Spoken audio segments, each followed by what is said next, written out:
Before we go further, I do want to make it clear that when we talk about NaCl, I'm not talking about the wrong structure that's taught at A-level, in which they talk about a simple cube with alternating ions at the corners. That's not correct. You cannot have a simple cubic structure with different atoms on the corners. The correct structure is this one, which is face-centered cubic for the chlorides, with the sodiums in so-called octahedral holes. This shows very clearly that the chlorides and the sodium are both 6 coordinate. In other words, the sodium goes to 6 chlorides. Let's think of this sodium here. 1, 2, 3, 4, 5, 6 chlorides. And each chloride, we'll think about this one, goes to 6 sodiums. 1, 2, 3, 4, 5, 6. Much of the time it doesn't matter, but I'm not going to go through telling you lies. So, different type of oxide ion, iron 2 oxide, FeO. The ions in this compound adopt an arrangement similar to that sodium chloride. What are the coordination numbers for the ions? We just said each of them, if it's like sodium chloride, will be bonded to 6 of the others. So each ion bonds to 6 oxides, each oxide bonds to 6 ions.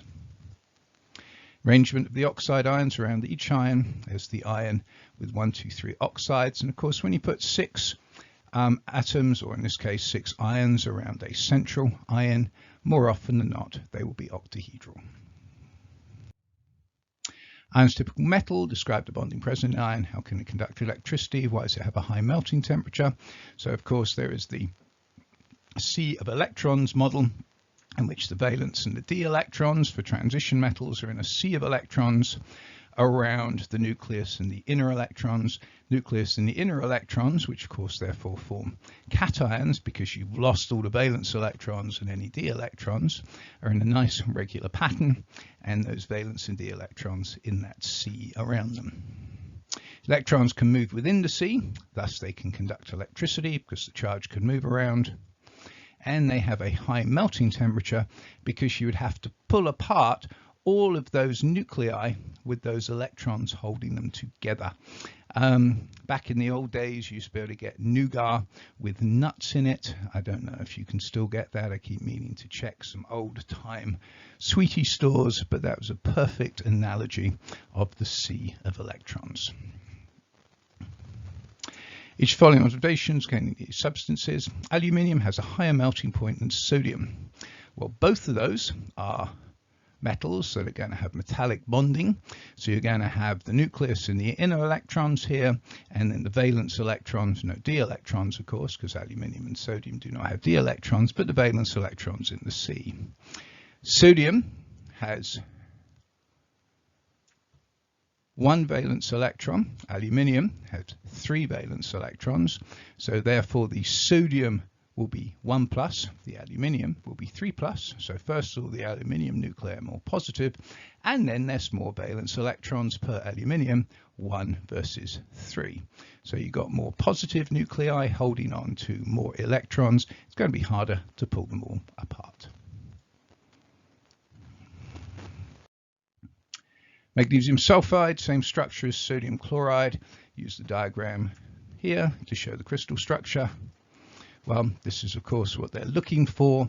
Magnesium 2 plus will draw as the little smaller gold ones, and S2 minus is the bigger anionic green ones. Here's that silicon question we talked about earlier. Why is solid silicon a very poor electrical conductor? Well, there's no free electrons or ions to carry a charge because its structure is that one like diamond, each silicon atom bonded to 4 other silicon atoms with perfectly nonpolar covalent bonds. And of course it's covalent because there's no difference in electronegativity between 2 silicon atoms.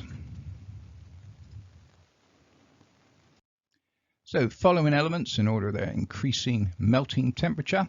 Sodium, magnesium, aluminium all have metallic bonding, which increases from left to right because with sodium you've got a 1 plus nucleus with 1 electron, magnesium a 2 plus nucleus with 2 electrons in the C, and aluminium a 3 plus nucleus with 3 electrons in the C.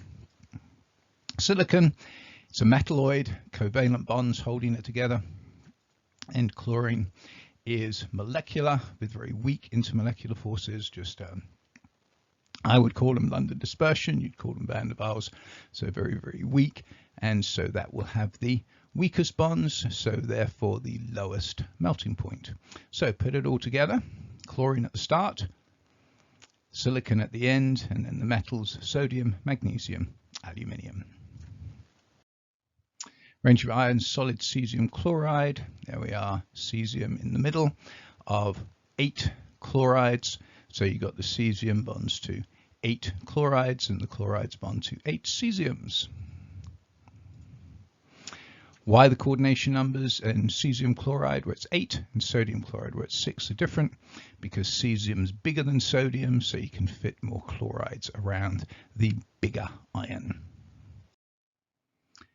Sodium chloride, sodium metal, conduct electricity under different conditions. Conditions needed for each to conduct, and explain how each conducts. Well, you get electricity conducted when charged particles can move. So sodium metal conducts when it's a solid or a liquid, because you've got that sea of electrons that we discussed quite a bit.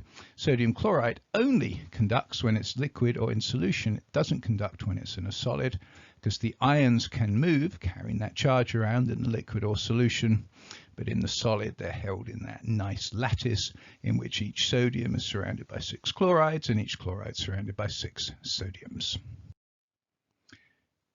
Explain the following observations. Already talked about this quite a bit. Ionic substances such as calcium chloride can conduct electricity under certain circumstances, a liquid or solution, because the ions can move around and carry a charge. Metals such as magnesium is malleable. Well, there is of course the nice sea of electrons for magnesium.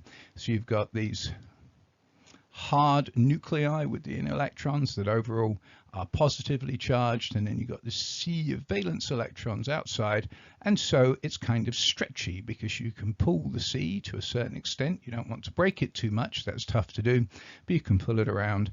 Thus the metal is malleable, because when we apply a force, the layers of the metal ions can slide over each other, forming a new shape. Again, earlier I compared it to nougat with nuts in. If you've ever had nougat, it's very malleable. You can shape it quite nicely. So again, just to point out the repetition, why does sodium have a lower melting temperature than aluminium? Because aluminium has more valence electrons, thus more electrons in the sea, higher nuclear charge, so stronger metallic bonds. Why is silicon a higher melting point than phosphorus? Silicon has the giant molecular structure, so all covalent bonds that you have to break. Very tough to break covalent bonds by just heating them up. Phosphorus only has the weak forces between the molecules, P4 molecules in normal phosphorus. So London dispersion versus covalent bonds, much tougher to break covalent bonds than London dispersion or van der Waals forces. Melting point, sodium chloride 1074, sodium iodide 934. Why is the melting temperature of sodium iodide lower than that of sodium chloride? The iodide ion is bigger than the chloride, so therefore that 1 minus charge is spread out over a bigger surface area, so it's less attractive to the sodium. There's also less difference in electronegativity between iodine and chlorine, so sodium iodide not as ionic as sodium chloride, so the ionic bond not as strong. Chlorine forms molecules and ions with other halogens. Chlorine has a boiling temperature of 238, boiling of iodine monochloride 371. Why is the boiling temperature of ICl higher than that of Cl2? Cl2 is non-polar, so to boil it we only got to break those dispersion forces, those induced dipole forces, what you might call van der Waals forces. ICl is polar because iodine is much less electronegative than chlorine, so you've got to break dipole forces. Dipole forces are stronger than dispersion forces, thus a higher boiling point. Structure of graphite, each carbon atom covalently bonded to 3 others, forming layers like that, and then the layers are held together by those weak intermolecular forces. And finally, here is AlCl3. There's NH3. The N has a lone pair of electrons which form a coordinate bond to the aluminium.